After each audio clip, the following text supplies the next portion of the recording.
Hello dear students, welcome back to our channel NEET universe. My name is Sanjay Patel और इस video में हम लोग सॉल्व करेंगे एनटीए मॉक टेस्ट नंबर 48। तो चलिए शुरू करते हैं। पहला क्वेश्चन आपका दिया गया है यहाँ पे, रेडियस ऑफ हाइड्रोजन एटम दिया गया ग्राउंड स्टेट में 5.3 इंटू 10⁻11 मीटर, ठीक है। और आपको रेडियस जो दूसरा दिया गया है वो 21.2 इंटू 10⁻11 मीटर दिया गया है। तो पूछा है किस स्टेट में है, ठीक है। आपको प्रिंसिपल क्वांटम नंबर एन की वैल्यू बताना है, ठीक है। तो चलिए शुरू करते हैं। तो जो आपका रेडियस होता है तो आर डायरेक्टली प्रोपोर्शनल किसके होता है, एन स्क्वायर अपान जेड, ठीक है। ये आर होगा, r directly proportional to n square upon z होता है। तो जेड यहाँ पे हाइड्रोजन एटम दोनों के लिए दिया गया तो ये हो जाएगा कांस्टेंट, तो आर डायरेक्टली प्रोपोर्शनल टू हो जाएगा एन स्क्वायर के बराबर, ठीक है। तो यहाँ पे हम करेंगे, हमको निकालना है N2, तो N2 अपान N1 is equal to R2 upon R1 की पावर 1/2 है, ठीक है। क्योंकि n square directly proportional to r था तो एन किसके प्रोपोर्शनल हो जाएगा, आर की पावर 1/2, ठीक है। तो N2 आपको निकालना है, N1 की वैल्यू है 1, R2 की वैल्यू दिया गया है 21.2, 10⁻11 दोनों में है तो ऊपर नीचे कैंसिल आउट हो जाएगा। यहाँ बचेगा 5.3, यहाँ पे पावर 1/2, इसको कैंसिल करोगे 4 टाइम्स जाएगा, ये हो जाएगा 4 की पावर 1/2, दैट्स मीन 2। तो N2 की वैल्यू जो आएगी वो आ जाएगी 2 के बराबर। क्वेश्चन नंबर सेकंड दिया गया है, काफी इजी क्वेश्चन है। इसमें दिया गया विच of the following particle moving with the same velocity, ठीक है। सेम वेलोसिटी से मूव कर रहे हैं पार्टिकल्स, तो इसमें मैक्सिमम दी ब्रॉगली वेवलेंथ बताना है। तो वेवलेंथ का जो फार्मूला होता है h अपान पी, या मोमेंटम होता है p, और p मोमेंटम को क्या लिख सकते हैं, mv लिख सकते हैं। v यहाँ पे सेम कहा गया है, तो जिसका यहाँ पे मास सबसे कम होगा उसका वेवलेंथ सबसे ज्यादा होगा। तो यहाँ पे मास देखिए, बीटा पार्टिकल का मास सबसे कम होगा। जितने भी गिवन पार्टिकल यहाँ पे दिए गए हैं, अल्फा पार्टिकल, प्रोटॉन और न्यूट्रॉन और बीटा पार्टिकल, तो बीटा पार्टिकल का मास सबसे कम होगा तो इसकी वेवलेंथ सबसे ज्यादा हो जाएगी। तो यहाँ पे बी ऑप्शन करेक्ट हो जाएगा। क्वेश्चन नंबर थर्ड यहाँ पे दिया गया, कोई स्मॉल बॉल है V, ठीक है, जिसको हैंग किया गया। यहाँ पे एक इसको जो यहाँ पे बाउंड किया गया ये ब्लॉक है, ठीक है। ये सरफेस पे रखा हुआ, हॉरिजॉन्टल सरफेस पे रखा है, इससे बंधा हुआ ये, इसको डिस्प्लेस किया गया है थीटा तक, ठीक है। उसके बाद यहाँ से इसको रिलीज किया था, U इक्वल टू 0, यहाँ पे इनिशियल वेलोसिटी जो है वो 0 है, यहाँ से रिलीज किया जाएगा। तो इसका डिस्प्लेसमेंट आपको बताना है, ठीक है, कि कितना डिस्प्लेसमेंट होगा बॉल का, ठीक है, जब ये इक्विलिब्रियम पोजीशन पे पहुंचेगा। यहाँ पे जब पहुंचेगा तो बॉल देखो, जब ये इस तरफ आएगा तो यहाँ पे कोई फ्रिक्शन नहीं, तो बॉल आगे की तरफ आएगा। तो हम मान ले रहे हैं कि आगे की तरफ शिफ्ट होगा x, और इसका जो हॉरिजॉन्टल डिस्प्लेसमेंट होगा ये तो क्या हो जाएगा, ये l है, ये थीटा, तो ये हो जाएगा आपका l साइन थीटा, ठीक है। तो l साइन थीटा इधर आएगा, लेकिन ये ब्लॉक क्या करेगा, x इधर आ जाएगा। तो ये जब ब्लॉक इधर आएगा तो ये इसी ब्लॉक से बना हुआ, तो ये भी इधर x आएगा। तो डिस्प्लेसमेंट होना तो चाहिए l साइन थीटा, लेकिन जब ये और इधर शिफ्ट हो जाएगा तो टोटल जो होगा तो l sine theta minus x होगा। जितना इधर ब्लॉक शिफ्ट होगा उतना इसमें माइनस करना पड़ेगा। तो देखिए अब इक्विलिब्रियम पोजीशन पे पहुंचने पे अब, और दूसरी बात यहाँ पे क्या देखना है कि यहाँ पे कोई एक्सटर्नल फोर्स नहीं लग रहा, तो जो सेंटर ऑफ मास की पोजीशन होगी, ठीक है, वो शिफ्ट नहीं होगी, ठीक है। तो यहाँ पे क्या करोगे आप, m1 x1 minus m2 x2 upon m1 plus m2 equal to 0 करना पड़ेगा, ठीक है। माइनस क्यों करेंगे, क्योंकि दोनों ब्लॉक अपोजिट डायरेक्शन में शिफ्ट हो रहे हैं। तो यहाँ पे कर लो आप, तो मास दोनों के सेम दिया गया m और m, तो यहाँ पे करोगे m, इसका डिस्प्लेसमेंट जो आएगा वो आ जाएगा l sine theta minus x. ये मैंने बता दिया, l साइन थीटा इस तरफ शिफ्ट हो रहा है, लेकिन ये ब्लॉक जो है x इस तरफ जा रहा है, तो इसमें माइनस करना पड़ेगा x का। इक्वल टू क्या हो जाएगा, m इंटू एक्स, ये जो ब्लॉक शिफ्ट हो रहा है x शिफ्ट हो रहा है, ठीक है। अगर इधर ही रखते तो m1 x1 minus m2 x2 upon m1 plus m2 equal to 0 होता, तो m1 प्लस m2 उस तरफ ले जाता तो वो भी 0 हो जाता। तो मैंने डायरेक्ट लिख दिया इसमें, m और m यहाँ पे कर दोगे कैंसिल, तो ये हो जाएगा l sine theta equal to minus x, इधर जाएगा प्लस एक्स हो जाएगा, तो एक्स 2x हो जाएगा। तो यहाँ पे जो x की वैल्यू निकल के आ जाएगी वो हो जाएगी l साइन थीटा बाई 2 के बराबर। क्वेश्चन नंबर 4 जो दिया गया काफ़ी आसान क्वेश्चन। यहाँ पे एक बुलेट है जिसका मास 10 ग्राम दिया गया, इसको हमने केजी में चेंज कर लिया है, 10 की पावर -3 से मल्टीप्लाई कराएंगे। और जो गन का जो मास दिया गया है 1 kg दिया गया है। बुलेट की वेलोसिटी आपको बतानी है, गन की रिकॉइल वेलोसिटी आपको दे दी गई है 5 मीटर पर सेकंड के बराबर। तो कुछ नहीं, इसमें मोमेंटम कंजर्व रहेगा, m1 v1 equal to m2 v2 लगाना है, ठीक है।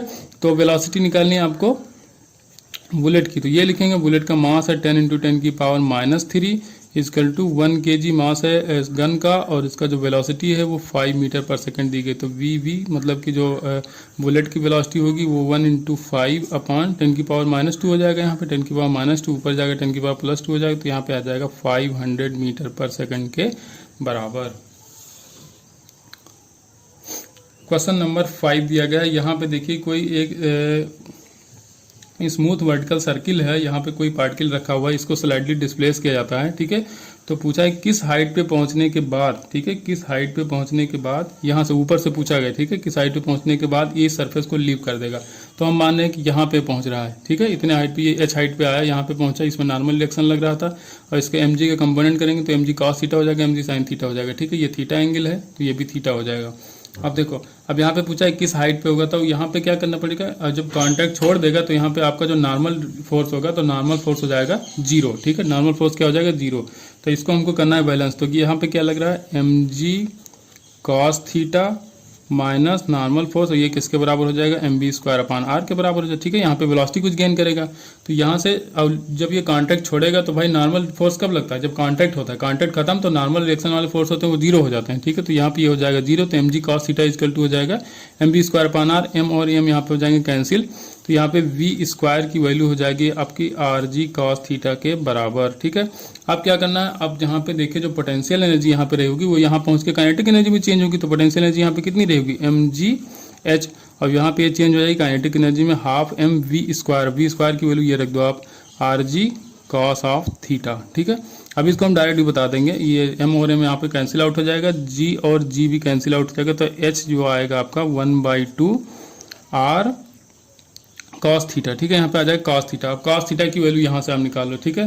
तो थीटा इक्वल टू, देखिए कॉस थीटा क्या होता है आपका, बेस अपॉन हाइपरटेनियस, ठीक है। तो बेस यहाँ पे हो जाएगा आर माइनस एच, ठीक है, ये हो जाएगा आर माइनस एच, और हाइपरटेनियस यहाँ पे ये जो इसकी रेडियस होगी आर, तो यहाँ पे कॉस थीटा की वैल्यू रखोगे आप r minus h upon r, ठीक है। तो आर और आर यहाँ पे हो जाएंगे कैंसिल आउट, ठीक है। तो यहाँ पे जो एच बचेगा तो एच इक्वल टू, इसको इनसाइड मल्टीप्लाई कराओ, ठीक है। तो यहाँ पे क्या हो जाएगा r/2 माइनस h/2, ठीक है, h/2 उस तरफ ले जाओगे तो यहाँ पे प्लस h और h/2, तो 3h/2 हो जाएगा, 3h/2 is equal to r/2, by two cancel, तो h इक्वल टू क्या आ जाएगा r/3, h इक्वल टू आ जाएगा r/3, ठीक है। अब ये तो होगा जनरल वे इसको सॉल्व करने का, ठीक है। अब ये पूरा प्रॉपर मेथड मैंने बता दिया कि कैसे सॉल्व होना। अब इसके लिए मैं कहूँगा एक फार्मूला याद रखो, ठीक है। फार्मूला कैसे याद रखोगे, यहाँ पे जो h होगा वो r cos थीटा के बराबर होगा, ठीक है। ये जो हाइट आएगी वो r cos थीटा के बराबर हो जाएगी, और अगर यहाँ पे आपको थीटा याद रखना है, ठीक है, cos थीटा, तो cos थीटा की वैल्यू होती है we square plus 2rg upon 3rg, ठीक है। अब यही वाला थीटा की बात कर रहे हैं, ठीक है। तो वी स्क्वायर, अब वी स्क्वायर हमने क्या लिखा, यहाँ पे अगर कोई वेलोसिटी दे दी जाए, ठीक है, कभी हो सकता है कि वेलोसिटी दे के पूछ ले कि यहाँ पे इतनी वेलोसिटी दी गई, उसके बाद कितने हाइट पे लीव करेगा, तो ये एंगल आप याद रखो, इसकी वैल्यू इसमें रख के आप निकाल लें, तो ये दोनों फार्मूले आप याद कर लीजिए, ठीक है। तो इससे आप डायरेक्ट निकाल सकते हो। जैसे यहीं पे देखो, अगर यहाँ पे देखते आप तो cos थीटा की वैल्यू क्या निकालते हैं, यहाँ पे कोई वेलोसिटी नहीं दी गई तो ये हो जाता है जीरो, तो यहाँ पे 2rg अपान 3 है तो सीधे 2/3 आ जाता है, ठीक है। cos थीटा की वैल्यू आ जाती 2/3। अब यहाँ पे h इक्वल टू क्या होता, यहाँ पे cos थीटा की वैल्यू रखते 2r/3, ठीक है, 2r/3 हो जाता। लेकिन अब आप कह रहे हो कि यहाँ तो आंसर r/3 आया है, तो ये फार्मूला है ना, तो ये फार्मूला ये सेंटर से हाइट निकालता है, ठीक है, ये सेंटर से हाइट निकालता है, तो आपको इसमें से ये माइनस करना पड़ेगा। और आपसे पूछ लिया गया था कि बिलो कितना होगा यहाँ से, तो 2r/3 यहाँ से आता तो उसको r माइनस करना पड़ता, ठीक है, r से माइनस करते 2/3, तो वहाँ से r/3 ही निकल के आता। तो जो ये फार्मूला है, तो ये फार्मूला नीचे से हाइट निकालने के लिए इसके सेंटर से, ठीक है, ये ध्यान रखना थोड़ा सा, इतना नहीं तो ये कंफ्यूज कर देगा और आप यहाँ से गलत कर सकते हो। क्वेश्चन नंबर 6 दिया गया, select the correct statement from the following, इसमें करेक्ट स्टेटमेंट ढूंढना है। The magnetic dip is zero at the centre of earth, magnetic dip जो होता है वो इक्वेटर पे जीरो होता है, ठीक है, इक्वेटर पे जीरो होता है, पोल पे 90 डिग्री होता है। इक्वेटर पे क्या होता है, जीरो होता है, पोल पे होता है 90 डिग्री, ठीक है। तो ये ऑप्शन यहाँ पे गलत हो जाएगा। बी ऑप्शन दिया गया, magnetic dip decrease as we move away from the equator, equator से जब हम अवे जाते हैं तो यहाँ पे कह रहा है डिक्रीज होता है, लेकिन आप देख सकते हो 0 से 90 जाओगे तो क्या हो रहा है, इंक्रीज हो रहा है, तो ये भी गलत हो जाएगा। सी ऑप्शन दिया गया, magnetic dip increase as we move away from the equator, एकदम सही है। इक्वेटर से जो अवे आप मूव करोगे तो क्या हो रहा है, मैग्नेटिक डिप यहाँ पे इंक्रीज हो रहा है, 0 से 90 डिग्री जा रहा हो। ये ध्यान रखो आप, पोल पे क्या होता है 90 डिग्री होता है, इक्वेटर पे होता है 0 डिग्री, तो ये ऑप्शन एकदम करेक्ट हो जाएगा। डी ऑप्शन दिया गया, magnetic dip does not vary from the place to place, भैया वेरी तो कर ही रहा है, इक्वेटर पे 0 है, पोल पे 90 डिग्री, तो यहाँ पे वेरिएशन तो हो ही रहा है, तो ये ऑप्शन भी गलत हो जाएगा। सी ऑप्शन एकदम करेक्ट हो जाएगा। क्वेश्चन नंबर 7 दिया गया, इसमें रेशियो ऑफ रेजिस्टेंस दिया गया है, ठीक है, किसी कंडक्टर का 15 डिग्री सेल्सियस पे और 37.5 डिग्री सेल्सियस पे 4:5 दिया गया। तो टेम्परेचर कॉफिशिएंट ऑफ रेजिस्टेंस आपसे पूछा गया, दैट्स मीन अल्फा की वैल्यू पूछी गई। R15 upon R37.5 equal to कितना दिया गया 4/5, तो इसकी जो इक्वेशन होता है वो लिखो, तो क्या होता है R0 1 प्लस अल्फा टी होता है, ठीक है। तो यहाँ 15 डिग्री लिख दें, यहाँ पे 37 क्योंकि रेशियो वही दिया, तो R0 हो जाएगा कैंसिल, बाकी यहाँ पे मल्टीप्लाई कराओ। इस तरफ ले जाओगे तो ये आ जाएगा 4 प्लस 37.5 को 4 से मल्टीप्लाई करो तो ये आ जाएगा 150, ठीक है। 150 अल्फा आ जाएगा और इसको इस तरफ मल्टीप्लाई करो तो हो जाएगा 5 और 15 5 जा 75 अल्फा, ठीक है। 75 यहाँ माइनस कराओगे तो ये हो जाएगा 75 अल्फा, ठीक है। ये 75 आएगा। 75 अल्फा इजकल टू यहाँ पे 5 है, इधर माइनस करोगे तो 4 माइनस हो जाएगा तो 1 बचेगा। तो अल्फा इजकल टू आ जाएगा 1/75 पर डिग्री सेल्सियस, ठीक है। पर डिग्री सेल्सियस आएगा। ये होगा क्वेश्चन नंबर 7। क्वेश्चन नंबर 8 है, यहाँ पे इफेक्टिव इक्विवेलेंट रेजिस्टेंस आपसे पूछा गया है ए और डी के बीच में, ठीक है। ध्यान से देखिए, ए और डी हमको जाना है तो यहाँ से चलना है, यहाँ आना है, तो ये रेजिस्टेंस आपको बेकार हो जाएगा, ठीक है, क्योंकि क्लोज सर्किट बन ही नहीं रहा है, ये भी क्लोज सर्किट नहीं बना, तो ये दोनों रेजिस्टेंस हो जाएंगे बेकार। अब ये है और ये है, ये पूरा बच रहा है। तो इसको अगर ध्यान से देखो तो ये आपका व्हीटस्टोन ब्रिज बनना है, ठीक है। PQRS, ठीक है, तो इनका रेशियो इक्वल आ रहा है तो ये व्हीटस्टोन ब्रिज बन जाएगा। और चारों रेजिस्टेंस जब सेम होते हैं व्हीटस्टोन ब्रिज में तो किसी एक के बराबर हो जाता है उनका इक्विवेलेंट रेजिस्टेंस। तो यहाँ पे 10 10 10 चारों लगे तो यहाँ पे इक्विवेलेंट 10 हो जाएगा, तो 10 ये और 10 ये और 10 ये, तो टोटल हो जाएगा 30 ओम के बराबर, ठीक है। ऐसे भी देख लो 10 और 10 20, 10 और 10 20, 20 20 पैरेलल में होते हैं तो 10 हो जाता है, 10 और 10 और 10, तो ये हो जाएगा 30 के बराबर। क्वेश्चन नंबर 9 है, यहाँ पे देखिए करंट दिया गया है 2 एम्पियर और करंट के इंक्रीजिंग जो रेट है वो दिया गया 4 एम्पियर पर सेकंड के बराबर। कॉइल दिया गया है यहाँ पे जिसका इंडक्टेंस है 2 हेनरी के बराबर। तो energy stored per unit time आपसे पूछा गया है, ठीक है। तो देखिए पहले हम इंड्यूस ईएमएफ निकालते हैं। तो इंड्यूस ईएमएफ पोटेंशियल डिफरेंस क्या आएगा, V इक्वल टू LdI/dt होता है। तो L तो लिख देते हैं LdI/dt, ठीक है। L की वैल्यू दिया है 2 हेनरी, DI/dt की वैल्यू आपको दिया गया 4 एम्पियर पर सेकंड, ठीक है। तो ये आ जाएगा 8 वोल्ट के बराबर, ठीक है। अब पावर के लिए हमको क्या करना पड़ता है, पावर आपसे नहीं पूछा गया लेकिन पावर इंडायरेक्टली पूछा गया है। देखिए एनर्जी पर यूनिट टाइम क्या होता है, पावर ही तो होता है। तो पावर क्या हो जाएगा, I × V हो जाएगा। I आपको दिया गया था 2 एम्पियर, तो 2 एम्पियर, V आपने अभी कैलकुलेट किया 8, तो यहाँ पे आ जाएगा 16 वाट के बराबर, ठीक है। 16 वाट यहाँ पे जूल पर सेकंड दिया गया है, तो यही लिख सकते हो आप। क्वेश्चन नंबर 10 है, यहाँ पे कोई लॉन्ग सोलेनॉइड है जिसका रेडियस R दिया गया है और ये इसमें जो करंट है वो टाइम वेरिंग करंट है, ठीक है। I इक्वल टू कितना दिया गया है, I0t और ब्रैकेट में है 1 - t। कोई रिंग है जिसका रेडियस दिया गया है 2R, इसको प्लेस किया जा रहा है कोएक्सियली नियर इट्स मिडिल, ठीक है। इस सोलेनॉइड के मिडिल में एक रिंग रखी गई, ठीक है। तो आपसे पूछा गया है ड्यूरिंग द टाइम इंटरवल, यहाँ पे टाइम इंटरवल दिया गया क्वेश्चन में, आप देख सकते हो। Induce current IR and induce EMF VR in the ring change as, कैसे चेंज होगा जो इंड्यूस EMF है और इंड्यूस करंट है। तो इंड्यूस करंट की डायरेक्शन तो अपोजिट हो जाती है, ठीक है। जो भी डायरेक्शन करंट रही होगी सोलेनॉइड में तो उसकी अपोजिट डायरेक्शन में करंट इंड्यूस होगी, ठीक है। इंड्यूस करंट अपोजिट डायरेक्शन में होती है। अब आपको देखना है EMF का क्या हाल है, ठीक है।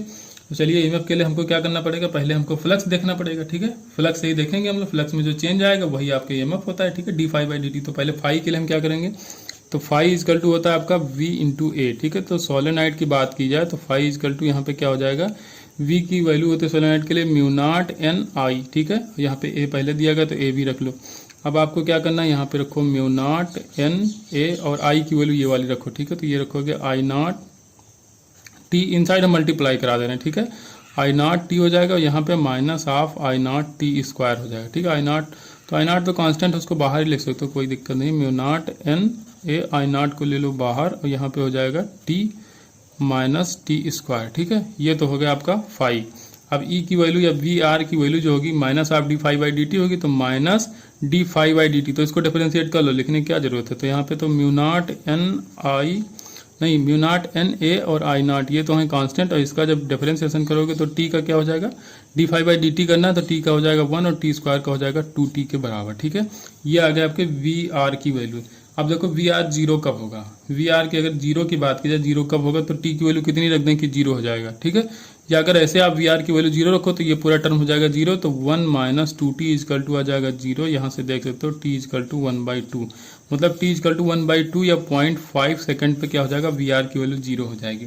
अब आप ऑप्शन में देख सकते हो, तो पहला ऑप्शन यहाँ पे दिया गया है direction of ER remain unchanged, यही गलत होगा, डायरेक्शन चेंज होगी, ठीक है।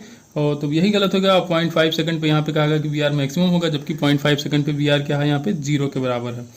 V ऑप्शन दिया गया है t equal to 0.25 direction of ER reverse and VR is maximum. 25 पे कैसे मैक्सिमम हो सकता है, यहीं से आप देख सकते हो इसको डिफरेंशिएट करके। तो लास्ट ऑप्शन यहाँ पे अगर देखोगे, क्योंकि जो आपने निकाल लिया है t इक्वल टू 0.5, तो 0.5 के लिए पहले सारे ऑप्शन चेक कर लो। तो डी ऑप्शन में देखिए t equal to 0.5 direction of ER reverse and VR is 0, तो सही तो कह रहा है। डायरेक्शन तो भैया चेंज होगी, डायरेक्शन तो रिवर्स हो ही जाएगी। यहाँ पे इतने पे 0 कह रहा है, वही आपने निकाला, तो फालतू क्यों परेशान हो गया आप।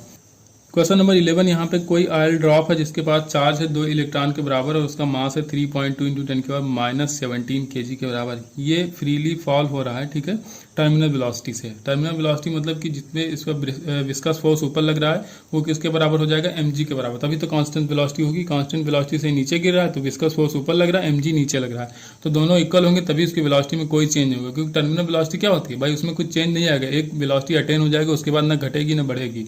तो जब घटेगी बढ़ेगी नहीं तो उस पर कोई फोर्स भी नहीं लग रहा होगा, ठीक है। तो एफ वी जो हो यहाँ पे हो जाएगा mg के बराबर हो जाएगा, ठीक है। और एफ वी जो विस्कस फोर्स होता है उसका फार्मूला क्या होता है, 6 पाई ईटा आर वी। ये किसके बराबर हो जाएगा आपका, mg के बराबर। ये तो हो गया फर्स्ट केस। अब बाद में कहा गया इसमें, ठीक है, कि कितना इलेक्ट्रिक फील्ड अप्लाई कर दिया जाए कि जो पार्टिकल फ्री फॉल हो रहा है तो वो उतनी ही स्पीड से, मतलब टर्मिनल स्पीड से ऊपर जाने लगे, ठीक है। तो अब ऊपर जाने के लिए जो क्यू ई फोर्स होगा वो ऊपर लगेगा, बाकी विस्कस फोर्स और mg नीचे लगने लगेंगे, ठीक है। तो यहाँ पे एफ वी मतलब viscous force plus mg equal to किसके बराबर हो जाएगा, यहाँ पे इलेक्ट्रिक फील्ड जो फोर्स लगाया तो कितना लगाती है, क्यू इंटू ई के बराबर लगाती है, ठीक है। एफ वी जो ये 6 पाई ईटा आर बी है वो किसके बराबर अभी आपने निकाला फर्स्ट केस में, mg के बराबर। तो यहाँ पे mg और mg हो जाएगा 2mg, ठीक है। 2mg इज इक्वल टू यहाँ पे करोगे, चार्ज आपको दिया गया 2 इलेक्ट्रॉन के बाद, तो 2 इलेक्ट्रॉन इंटू ई करोगे, आपको ई ही निकालना है। तो 2 और 2 यहाँ पे हो जाएंगे कैंसिल आउट। m की वैल्यू दी गई 3.2 इंटू 10 की पावर -17, g की वैल्यू रखोगे 10 और यहाँ पे e की वैल्यू कितना रखोगे 1.6 इंटू 10 की पावर -19 के बराबर। तो यहाँ पे e निकल के आ जाएगा 2 इंटू 10 की पावर, देखो 1.6 है 3.2 2 टाइम्स आएगा, ठीक है। अब यहाँ पे इसको करोगे तो ये 10 की पावर -16 हो जाएगा, 10 से कैंसिल करोगे तो यहाँ पे कितना है -19 है, ऊपर जाएगा तो 3 बच जाएगा पावर, ठीक है। तो यहाँ पे वोल्ट पर मीटर हो जाएगा, 2 इंटू 10 की पावर 3 वोल्ट पर मीटर के बराबर। इतनी इलेक्ट्रिक फील्ड आपको यहाँ पे लगानी पड़ेगी, ठीक है। तो यहाँ पे अगर रखो ना टर्मिनल स्पीड की वैल्यू अगर रखते हो आप, ठीक है, वो क्या होती है 2/9 आर स्क्वायर अपान जी, नहीं इंटू जी होता है और इंटू अपान ईटा होता है, ठीक है। अगर वी की वेलोसिटी देखो तो 2/9 होता है आर स्क्वायर और यहाँ पे होता है ईटा, यहाँ पे होता है रो माइनस सिग्मा इंटू जी, ठीक है। तो यहाँ पे रो की वैल्यू हो जाएगी 0 क्योंकि ये ईयर में गिर रहा है, ठीक है। तो बाकी सारी वैल्यूज रखोगे, यहाँ पे वी की वैल्यू रखोगे तो mg ही बचेगा, बाकी सारी चीज़ें कैंसिल आउट हो जाएंगी। यहाँ पे रख के देख सकते हो आप।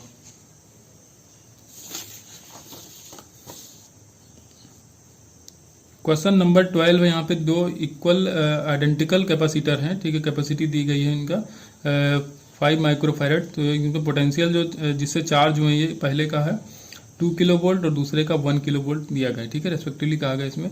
तो पहले इनके नेगेटिव एंड्स आपस में कनेक्टेड थे, बाद में इनके क्या किया गया पॉजिटिव एंड कनेक्टेड कर दिए गए हैं। तो लॉस ऑफ एनर्जी आपको बताना कितना हो, तो जितनी एनर्जी स्टोर होगी वही वहाँ पे लॉस होगी। तो एनर्जी लॉस का फार्मूला आपको पता ही होगा, क्या होता है 1/2 C1 C2 अपान C1 प्लस C2 और V1 माइनस V2 का होल स्क्वायर के बराबर होता है, ठीक है। बस वैल्यूज रखो आंसर आ जाएगा। तो यहाँ पे क्या करोगे 5 इंटू 5 और 10 की पावर -12, 10 की पावर -6 हो जाएगा 12 के बराबर। और यहाँ पे दोनों को ऐड करना पड़ेगा तो 10 इंटू 10 की पावर -6 और यहाँ पे V1 माइनस V2 करना है, ठीक है। तो 2 kilo volt minus 1 kilo volt, तो यहाँ पे 1 किलो वोल्ट आएगा। तो 1 किलो वोल्ट का स्क्वायर करोगे तो 10 की पावर 6 आ जाएगा, 10 की पावर -6 ऊपर जाएगा तो +6 +6 +6 यहाँ पे +12 हो जाएगा, -12 से हो जाएगा कैंसिल आउट, ठीक है। तो अब यहाँ पे 5 5 या 25, यहाँ पे हो जाएगा 25/20। तो यहाँ पे 25/20 का जब डिवाइड करोगे तो 1.25 के बराबर आ जाएगा, ठीक है, जूल में आएगा। क्वेश्चन नंबर 13 यहाँ पे दिया गया है। देखिए इस क्वेश्चन में डाटा मिसप्रिंट है, ठीक है। पहली बात तो इनसफिशिएंट डाटा दिया गया है इसमें। यहाँ पे K1 और K2 दो की दी गई हैं। तो कह रहा है अगर सिर्फ K2 को क्लोज किया है तो गैल्वेनोमीटर में डिफ्लेक्शन θ0 के बराबर हो रहा है। बाद में कह रहा है अगर दोनों की को क्लोज कर दिया है तो डिफ्लेक्शन गैल्वेनोमीटर में क्या होगा। तो पूछा गया है डिफ्लेक्शन और आंसर आपको दिया गया है यहाँ पे ओम्स के फॉर्म में। तो यहाँ पे रेजिस्टेंस पूछना था, ठीक है, गैल्वेनोमीटर का रेजिस्टेंस पूछना था और सेकंड टाइम में इसको डिफ्लेक्शन यहाँ पे देना था कि डिफ्लेक्शन कितना आएगा, ठीक है। तो या तो डिफ्लेक्शन देता तभी रेजिस्टेंस पूछता, या तो इसका रेजिस्टेंस देता तब पूछता आपका डिफ्लेक्शन। लेकिन यहाँ पे दोनों चीज़ें नहीं दी गई। तो यहाँ पे अब ये वैल्यू निकाला रेजिस्टेंस, तो अब किसका रेजिस्टेंस निकाला ये इसमें क्वेश्चन में कहा ही नहीं गया। तो इसको सॉल्व कैसे किया जाए।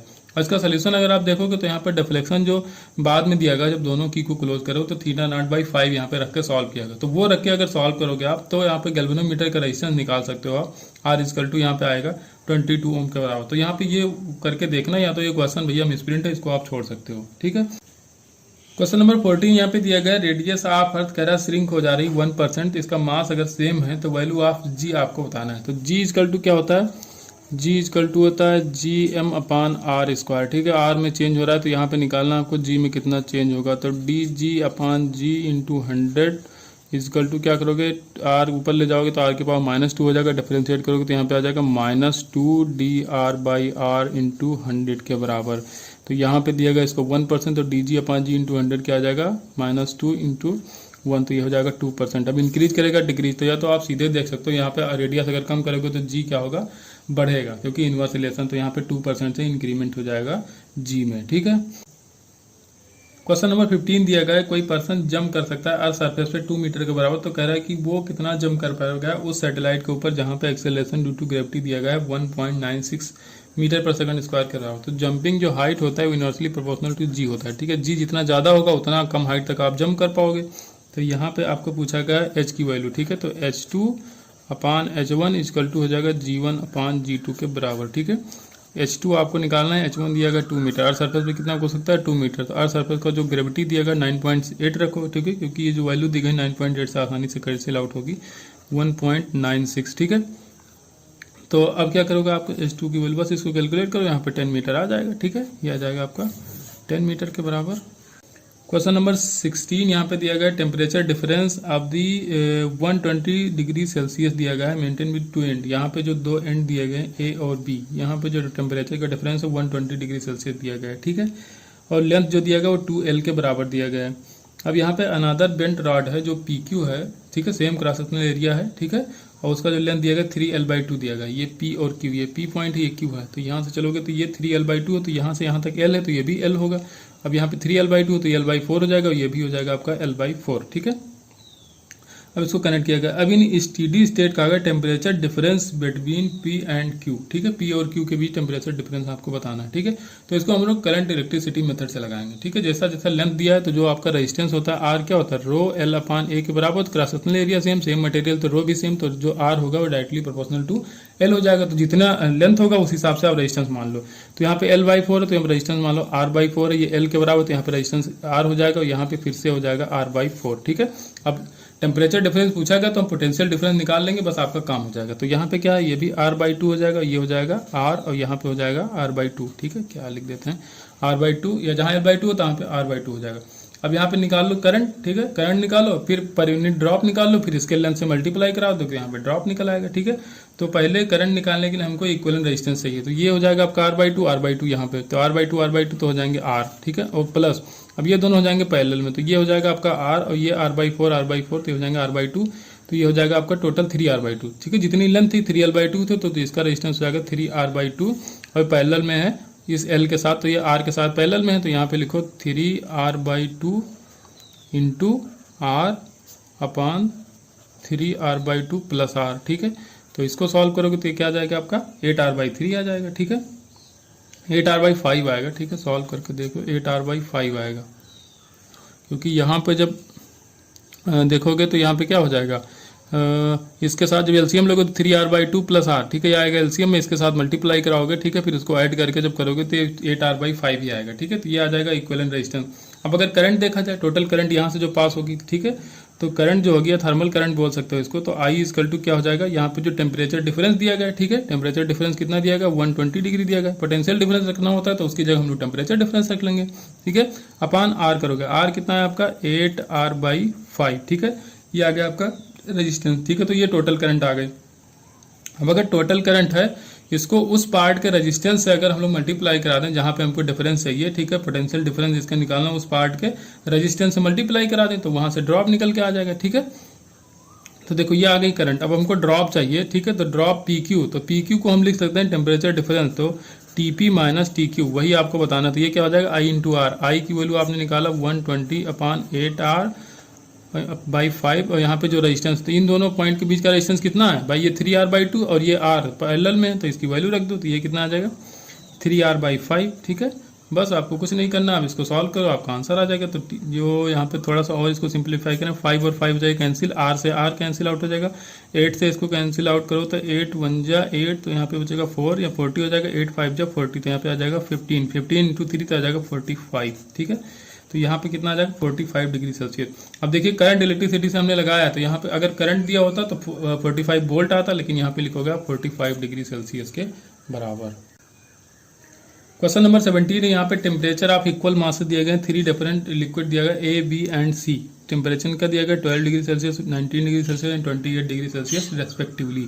The temperature where A and B, जब ए बी को मिक्स किया जाता है तो 16 डिग्री आता है मिक्सर का टेम्परेचर, और बी और सी को मिक्स किया जाता है तो 23 डिग्री सेल्सियस आता है मिक्सर का टेम्परेचर। तो temperature when A and C are mix, A C को मिक्स करोगे तब टेम्परेचर आपको बताना है कि कितना होगा। तो यहाँ पे देखो, यहाँ पे कितना है 12 डिग्री सेल्सियस है, बाद में बढ़ के हो जाएगा 16 डिग्री। तो एमएस डेल्टा टी लगाओ, तो MS1 डेल्टा टी कितना हो जाएगा 16 - 2, तो यहाँ पे हो जाएगा 4। ठीक है, यहाँ पे आ गया S1।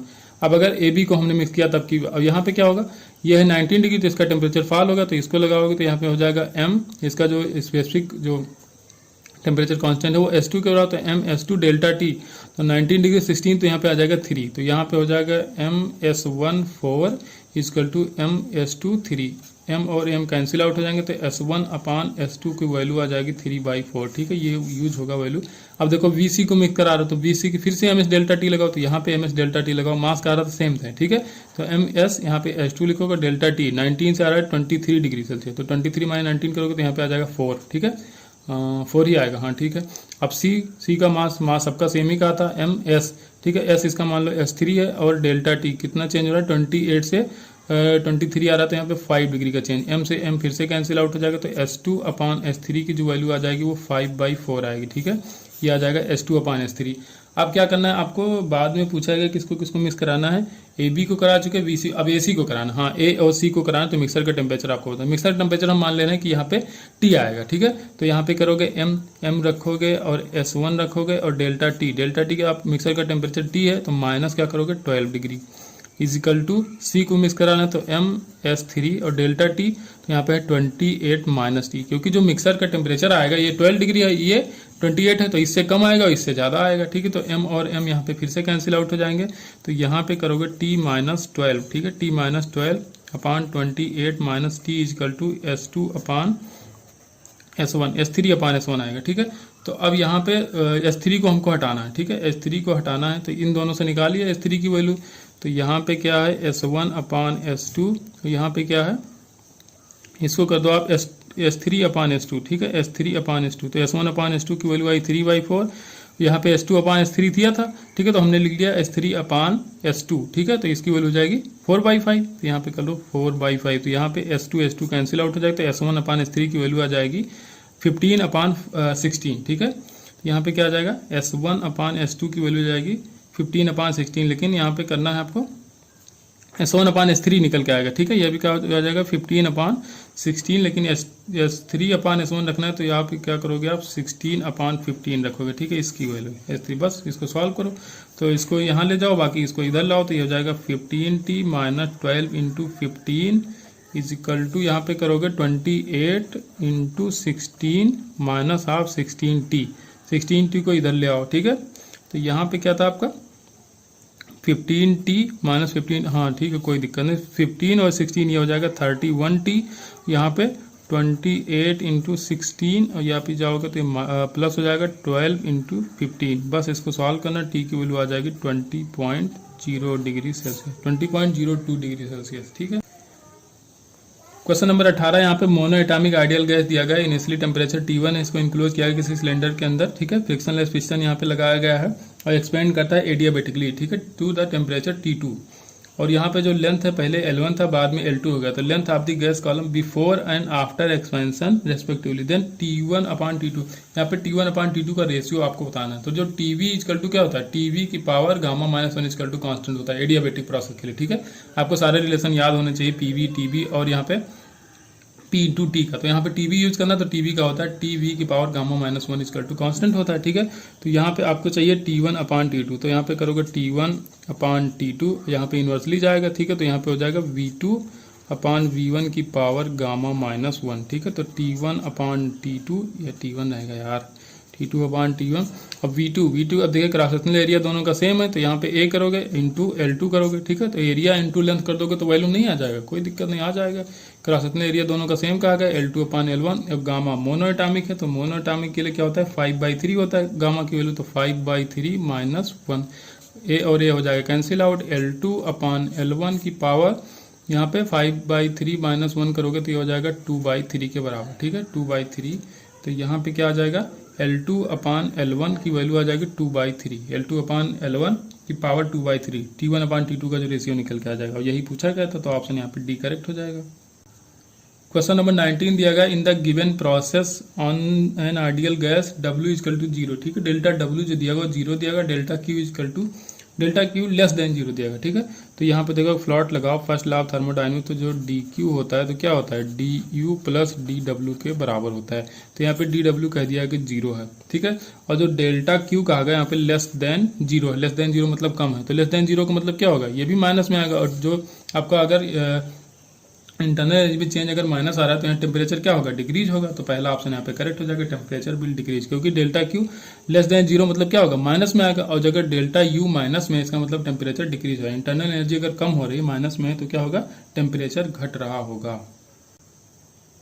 क्वेश्चन नंबर 20 दिया गया, यहाँ पे कोई सोलेनॉइड है जिसका लेंथ दिया गया 1.5 मीटर और इसका रेडियस डायमीटर दिया गया 0.4 सेंटीमीटर के बराबर, और इसमें टन्स हैं 10 टन्स पर सेंटीमीटर। करंट इसमें दिया गया 5 ampere. Magnetic field at the axis inside the solenoid आपको बताना है, ठीक है। तो नंबर ऑफ टन्स में थोड़ा सा ध्यान रखना, पर सेंटीमीटर दिया गया है, ठीक है, टन्स पर सेंटीमीटर है, तो अगर 1 मीटर में देखोगे तो 1000 टन्स हो जाएंगे। बस बी की वैल्यू सीधे सीधे रख दो, म्यू नॉट की वैल्यू हो जाएगी 4 × 10 की पावर -7, एन की वैल्यू आ गई 10 की पावर 3, और करंट दिया गया 5 एम्पियर। बस इसको सॉल्व करो, आपका आंसर आ जाएगा, ठीक है। तो पाई को वैल्यू नहीं रखा गया, ऐसे दे दिया गया। तो 4 × 5 करोगे तो आ जाएगा 20, तो 20 × 10 की पावर -4 आ जाएगा, और ये पाई भी रहेगा। तो 1 0 और हटाओगे तो आ जाएगा 2 पाई × 10 की पावर -3 टेस्ला के बराबर। क्वेश्चन नंबर 21 दिया गया, कोई चार्ज पार्टिकल है जिसका मास m है, चार्ज q है, इसको प्रोजेक्ट किया गया यूनिफॉर्म मैग्नेटिक फील्ड में, ठीक है, जिसका इंडक्शन दिया गया है, मैग्नेटिक फील्ड इंडक्शन v है, स्पीड v है इसमें दिया गया है, ठीक है, perpendicular to the magnetic field इसको फेंका गया है, ठीक है। तो width of the magnetic field इसमें d दिया गया है, तो इम्पल्स आपको बताना है, the impulse imparted to the particle का इम्पल्स बताना है। और यहाँ पर जो d दिया गया तो d लेस देन mv/qv आपको दिया गया, ठीक है। तो इसका यूज करेंगे हम लोग। तो देखिए यहाँ से पार्टिकल इंटर किया, हम मान रहे हैं कि ये पार्टिकल यहाँ से एंटर किया, ठीक है, ये इसको तो ऐसा बना दिए, पार्टिकल यहाँ से एंटर करेगा तो इस पर एक फोर्स लगेगा ऊपर की तरफ, ठीक है, मैग्नेटिक फील्ड इन साइड है, ठीक है, और इन साइड की तरफ फिंगर रखोगे, थंब को रखोगे वेलोसिटी की डायरेक्शन, तो फोर्स ऊपर लग रहा है, तो फोर्स ऊपर लग रहा है, तो ये पार्टिकल क्या होगा, अपना पाथ थोड़ा सा चेंज करते जाते हुए यहाँ पे आर्क बनाएगा और ये बाहर निकल जाएगा, ठीक है। तो आपको बताना है यहाँ पे इम्पल्स, तो इम्पल्स क्या होता है, चेंज इन मोमेंटम होता है, ठीक है, इम्पल्स क्या होता है, चेंज इन मोमेंटम के बराबर होता है। और इसका जो विद दिया गया मैग्नेटिक फील्ड का वो डी दिया गया, और डी यहाँ पे जो है वो लेस देन mv/qv के बराबर है, ठीक है। तो चलिए शुरू करते हैं यहाँ पे। तो अगर साइन थीटा, अगर ये देखो ये थीटा की वैल्यू निकालो तो ये हो जाएगा आपका d, और ये है r, तो साइन थीटा की वैल्यू जो आ जाएगी तो क्या हो जाएगी आपकी, साइन थीटा क्या होता है, परपेंडिकुलर अपॉन हाइपोटेन्यूज, परपेंडिकुलर है यहाँ पे d, और ये हो जाएगा हाइपोटेन्यूज के यहाँ पे जो इसका रेडियस बनेगा इस आर्क का, तो ये हो जाएगा d/r। अब d की वैल्यू जो है वो r से बहुत कम है, ठीक है, d की वैल्यू लेस देन mv/qv, और mv/qv क्या होता है, r होता है। तो जब d की वैल्यू r से बहुत कम है और इसको r से डिवाइड करोगे तो ये पूरी वैल्यू बहुत कम आएगी, और जब साइन थीटा की वैल्यू बहुत कम होती है तो थीटा साइन थीटा के बराबर हो जाता है, ठीक है। तो ये हो जाएगा लगभग किसके बराबर हो जाएगा, थीटा = d/r हो जाएगा, ठीक है। अब ये हो गया आपका थीटा की वैल्यू। अब देखिए चेंज इन मोमेंटम क्या होता है, mv होता है, ठीक है। चेंज इन मोमेंटम क्या होगा, तो यहाँ पे वेलोसिटी कितनी होगी, वेलोसिटी यहाँ पे अगर इसका साइन कंपोनेंट लोगे, ठीक है, परपेंडिकुलर वाला कंपोनेंट लोगे तो क्या होगा, mv हो जाएगा, ठीक है, mv sin थीटा। तो यहाँ पे रखोगे आप चेंज इन मोमेंटम क्या हो जाएगा, mv sin थीटा, ठीक है, v sin थीटा, और साइन थीटा की वैल्यू हमने कहा थीटा के बराबर रख सकते हो, तो mv, और थीटा की वैल्यू क्या रखोगे, d/r, ठीक है। तो ये हो जाएगा mvd/r, ठीक है। थोड़ा सा यहाँ लिख लेते हैं, या यहाँ लिख लो mvd/r, r की वैल्यू क्या रखोगे, mv/qb, तो qb के ले जाओगे ऊपर, ठीक है, qb ऊपर चला जाएगा, जो कैंसिल आउट हो रहा है तो mv और mv कैंसिल आउट हो जाएंगे, तो यहाँ पे क्या हो जाएगा, dqv बचा रह जाएगा, ठीक है। तो ऑप्शन यहाँ पे करेक्ट हो जाएगा आपका C option, dqv। Question number 22 दिया गया, यहाँ पे कोई प्रोजेक्टाइल इसको थ्रो किया गया 60 डिग्री एंगल पे, यार सेल्सियस बोल रहा हूँ, जल्दी में पता नहीं क्या क्या निकल जाता है, उसके बाद कमेंट भी आते हैं कि सर आप बहुत गलत बोल देते हो, तो थोड़ा जल्दबाजी में हो जाता है यार, आपसे भी होता होगा, इसमें कोई इतनी बड़ी बात नहीं है, और उसके लिए हम सॉरी बोल देते हैं, ठीक। तो यहाँ पे वेलोसिटी दी गई 18 मीटर पर सेकंड, एंगल दिया गया 60 डिग्री, ठीक है, हॉरिजॉन्टल से दिया गया एंगल। तो interval between the moments when speed is 15 meter per second, तो 15 मीटर पर सेकंड 2 बार स्पीड होगी, ठीक है। यहाँ पे देखिए ये प्रोजेक्टाइल है, ये ऐसे फायर किया गया इसको, तो यहाँ से जब फायर करोगे, यहाँ पे इसका एंगल दिया गया है 60 डिग्री है। तो एक बार कहीं पे यहाँ पे जब राइज कर रहा होगा वहाँ पे, क्योंकि जो इनिशियल स्पीड दी गई उसकी 18 मीटर पर सेकंड दी गई, ठीक है, वेलोसिटी दी गई 18 मीटर पर सेकंड, तो किसी हाइट पे पहुँच के 15 मीटर पर सेकंड होगी। फिर यहाँ पे क्या होगा, यहाँ पे हो जाएगी वेलोसिटी मिनिमम, क्योंकि केवल यहाँ पे हॉरिजॉन्टल कंपोनेंट बचेगा। फिर यहाँ पे जब नीचे गिरते समय फिर कहीं पे आएगा 15 मीटर पर सेकंड, तो वो इंटरवल बताना। तो ये मान लो कि T1 है, या यहाँ पे T2 है, तो इसका बीच का इंटरवल आपको T2 माइनस T1 आपको यहाँ पे बताना है। तो इनिशियल वेलोसिटी इसकी कितनी थी, 18 मीटर पर सेकंड, ठीक है। तो अगर Vx देखा जाए, मतलब x कंपोनेंट देखो, तो क्या होगा, 18 cos 60, cos 60 की वैल्यू होती है 1/2, तो यहाँ पे आ जाएगा 9 मीटर पर सेकंड, ठीक है। तो अब देखो, अब जब यहाँ पे वेलोसिटी होगी 15 मीटर पर सेकंड, ठीक है, वेलोसिटी कुछ भी हो जाए लेकिन इसका x कंपोनेंट चेंज नहीं होगा, कहीं पे भी x कंपोनेंट चेंज नहीं होगा। हम मान रहे हैं कि T1 पे वेलोसिटी यहाँ पे, तो x कंपोनेंट क्या आ जाएगा, फिर से 9 मीटर पर सेकंड आएगा, और लाना कितना है, 15 लाना है, ठीक है। तो यहाँ पे x का स्क्वायर रूट ऑफ x का स्क्वायर प्लस y स्क्वायर, वही तो आना चाहिए 15 के बराबर। तो यहाँ पे अगर y कंपोनेंट हमको निकल आए तो टाइम हम निकाल लेंगे, ठीक है। तो y कंपोनेंट की वेलोसिटी निकालने क्या करेंगे, 15 का स्क्वायर, तो इस किसके बराबर, 15 का स्क्वायर भी मत करो, ठीक है, स्क्वायर के अंदर स्क्वायर रूट के अंदर लिखोगे, 9 का स्क्वायर हो जाएगा 81 प्लस वी का स्क्वायर, ठीक है। वी हम यहाँ से कैलकुलेट कर सकते हैं। तो अगर स्क्वायर करोगे तो 15 जा 25 आ जाएगा, यहाँ पे आ जाएगा 81 प्लस वी का स्क्वायर, तो वी का स्क्वायर इजकल टू हो जाएगा 225 माइनस ऑफ 81, ठीक है। इसको माइनस करो, ये 225 है तो यहाँ से 5 - 1 हो जाएगा 4, और यहाँ पे क्या हो जाएगा 2, यहाँ पे हो जाएगा 12, 12 माइनस 8 करोगे 4 बचेगा, यहाँ पे बचेगा 1, 144 V Y square equal to 144, तो वी वाई इजकल टू आ जाएगा 12 मीटर पर सेकंड, ठीक है। जब 12 मीटर पर सेकंड होगी वेलोसिटी, ठीक है, वाई कंपोनेंट, तब यहाँ पे टोटल वेलोसिटी जो आ जाएगा वो 15 के बराबर आ जाएगा। अब 12 कब होगा, ठीक है, अब यहाँ पे वेलोसिटी ऊपर की तरफ है, ठीक है, वेलोसिटी ऊपर है तो फार्मूला लगाओ, तो v equal to u minus a into t, a की वैल्यू क्या लग रही है यहाँ पे, g लग रहा है इंटू T1, ठीक है। तो v कितना हो जा रहा है आपका 12, ठीक है, वी वाई निकाल लें, ठीक है। तो 12 पहले कितना था यहाँ पे, यहाँ पे जब करोगे वाई कंपोनेंट इसका कितना आएगा 18 साइन 60, साइन 60 की वैल्यू 3/2, तो यहाँ पे 2 से करोगे तो यहाँ पे 9√3 आएगा, ठीक है। तो पहले कितना था 9√3 था, माइनस ऑफ जी की वैल्यू है 10, T1 यहाँ पे आ जाएगा, ठीक है। तो इससे निकालोगे आप T1, तो यहाँ पे 10 T1 इजकल टू क्या हो जाएगा 9√3 माइनस ऑफ 12, ठीक है, अपान यहाँ पे हो जाएगा 10, तो ये तो आ जाएगी आपकी T1 की वैल्यू। अब T2 की वैल्यू एक बार फिर से जब वेलोसिटी यहाँ पहुंचेगी तो माइनस में हो जाएगा, ठीक है। जो वी कंपोनेंट होगा फिर से यहाँ पे 12 मीटर पर सेकंड आएगा, तभी टोटल 15 आना चाहिए, ठीक है। तो यहाँ पे आप रखोगे -12, तो यहाँ पे हो जाएगा -12, और यू की वैल्यू तो फिर से वही रखोगे, ठीक है, 9√3, और यहाँ पे प्लस 10t करोगे, ठीक है, प्लस 10 इंटू T2 करोगे। अब इसकी वैल्यू निकालोगे तो यहाँ ये आ जाएगा इसके साथ माइनस में, ठीक है। तो टाइम माइनस में तो होता नहीं, तो जो भी आएगा उसको प्लस में रखना पड़ेगा। तो यहाँ पे T2 जो आ जाएगा वो -12 माइनस 9√3 अपान 10 करोगे, ठीक है। अब ये जो भी आया तो माइनस में आ रहा है, लेकिन टाइम माइनस में नहीं होता, तो इसको करोगे प्लस, तो इसको दोनों को ऐड करोगे। अब आपको सब्सट्रैक्ट करना है T2 माइनस T1 करना है, ठीक है, बस आपका आंसर आ जाएगा T2 माइनस T1। तो यहाँ पे 12 प्लस 9√3/10 ये हो जाएगा T2, और माइनस T1 क्या है 9√3 और -12, ठीक है, अपान 10 है, तो यहाँ पे माइनस का मल्टीप्लाई कराओ तो ये हो जाएगा माइनस, ये हो जाएगा प्लस, तो ये हो जाएंगे कैंसिल, ठीक है, माइनस वाला साइड हो जाएगा कैंसिल। 12 और 12 ये कितना हो जाएगा आपका 24, तो 24/10 हो जाएगा, एलसीएम लोगे तो 10 ही तो आएगा। तो यहाँ पे आप लिख सकते हो इसको 12/5, ठीक है, 12/5 आंसर आएगा आपका सेकंड में। क्वेश्चन नंबर 23 यहाँ पे कहा गया कोई बॉम्बर प्लेन है, ठीक है, जो वो हॉरिजॉन्टली मूव कर रहा है 500 मीटर पर सेकंड से, एक बम को रिलीज करता है, ये स्ट्राइक करता है ग्राउंड पे 10 सेकंड के बाद, तो angle at which it strike the ground, तो यहाँ पे जो इसका हॉरिजॉन्टल कंपोनेंट होगा वेलोसिटी का वो तो चेंज होगा नहीं, क्योंकि हॉरिजॉन्टल डायरेक्शन में कोई फोर्स नहीं लग रहा, तो ये हो जाएगा आपका 500 मीटर पर सेकंड। तो अब ये 10 सेकंड बाद जमीन पे पहुंच रहा है, ठीक है, तो 10 सेकंड बाद कितना हाइट ये कवर करेगा ये हमको देखना है, ठीक है। तो h is equal to u t plus half t, तो यहाँ पे वाई डायरेक्शन में कोई इनिशियल वेलोसिटी नहीं थी, तो ये हो जाएगा यूटी की वैल्यू हो जाएगी 0, ठीक है, प्लस हाफ AT स्क्वायर, ए की वैल्यू कितना रखोगे 10 रखोगे, टी स्क्वायर 10 का स्क्वायर करोगे तो 100 हो जाएगा, तो ये हो जाएगा 5, तो ये आ जाएगा 500, कितना आ जाएगा ये 500। तो हाइट कितना आ गया इसका 500 मीटर पर सेकंड। अब इसकी वेलोसिटी कितनी होगी जब ये पहुंचेगा वाई कंपोनेंट की वेलोसिटी, तो वाई कंपोनेंट की velocity v equal to U plus AT, A की वैल्यू है यहाँ पे मतलब जी की वैल्यू 10 है, और यहाँ पे रखोगे 10, तो यहाँ पे आ जाएगा 100 metre per second. Initial velocity 0 था वाई कंपोनेंट, तो ये आ जाएगा 100 मीटर पर सेकंड। यहाँ पे एंगल निकालना है, ठीक है, तो tan थीटा इजकल टू क्या करोगे V Y upon V X, तो वी वाई दिया आपको 100, वी एक्स दिया है 500, तो 1/5, तो tan इनवर्स या थीटा इजकल टू करोगे tan इनवर्स 1/5, ये आ जाएगा आपका एंगल। ठीक है, इसका निकालने कोई मतलब नहीं हुआ कि कितना हाइट ये कवर करेगा। ठीक है, मेनली ये वेलोसिटी हमको कैलकुलेट करना था। क्वेश्चन नंबर 24, तो यहाँ पे आपको एक मोमेंटम का इक्वेशन दिया गया है टाइम के रेस्पेक्ट में। ठीक है, ए बी सी यहाँ पे कांस्टेंट दिए गए हैं, तो विच ऑफ द फॉलोइंग स्टेटमेंट्स में करेक्ट कहा गया। ठीक है, तो फोर्स पूछा गया, तो फोर्स यहाँ पे क्या हो जाएगा dp/dt। ठीक है, फोर्स क्या होता है dp/dt, तो dp/dt अगर करोगे dp/dt तो इक्वल टू यहाँ पे हो जाएगा ए, ये तो हो जाएगा 0 क्योंकि यहाँ पे टी है नहीं, तो ये कांस्टेंट है, 0 हो जाएगा। यहाँ पे बचेगा v plus 2c into T, तो यहाँ पे हो जाएगा फोर्स। तो फोर्स किस पे डिपेंड करा, टाइम पे डिपेंड करा, तो बी ऑप्शन यहाँ पे करेक्ट हो जाएगा, फोर्स इज टाइम डिपेंडेंट। ठीक है, क्वेश्चन नंबर 25, ये फिर से 4 लिख गया है। कंसीडर कार मूविंग स्ट्रेट, जो कोई कार है जो स्ट्रेट रोड पर मूव कर रही है 100 मीटर पर सेकंड से, तो इसको रोकना है।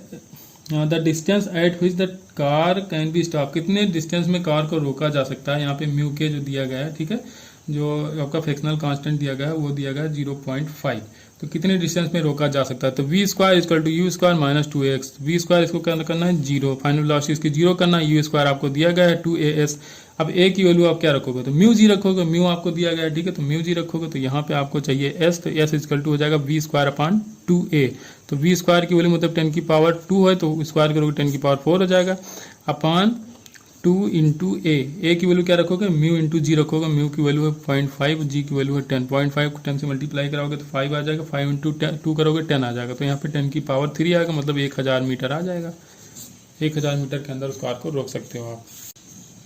क्वेश्चन नंबर 26 दिया गया है, तो इसमें कहा गया radio carbon dating is done by the estimating in the specimen. भैया ये जो होता है रेडियो कार्बन डेटिंग, इसमें रेशियो ऑफ अमाउंट देखा जाता है C14 टू C12 का। ठीक है, तो ये सी ऑप्शन यहाँ पे करेक्ट हो जाएगा, ratio of amount C14 to C12, still present जो प्रेजेंट होता है उसी के रेशियो देख के हम लोग ये radio carbon dating method use करते हैं। ठीक है, तो question number 27, in which of the following decay element does not change. ठीक है, एलिमेंट चेंज कब नहीं होगा, जब उसका एटॉमिक नंबर चेंज नहीं होगा, तो यहाँ पे गामा डीके से कोई चेंज नहीं होगा। ठीक है, बाकी माइनस बीटा करोगे या प्लस बीटा करोगे तो इससे भी जो एटॉमिक नंबर होगा वो चेंज होगा। ठीक है, अल्फा डीके में भी चेंज होता है, आपको पता है अल्फा डीके में एटॉमिक मास का एटॉमिक नंबर में 2 की कमी और जो मास होता है उसमें 4 की कमी आती है, तो ये ऑप्शन यहाँ पे करेक्ट हो जाएगा।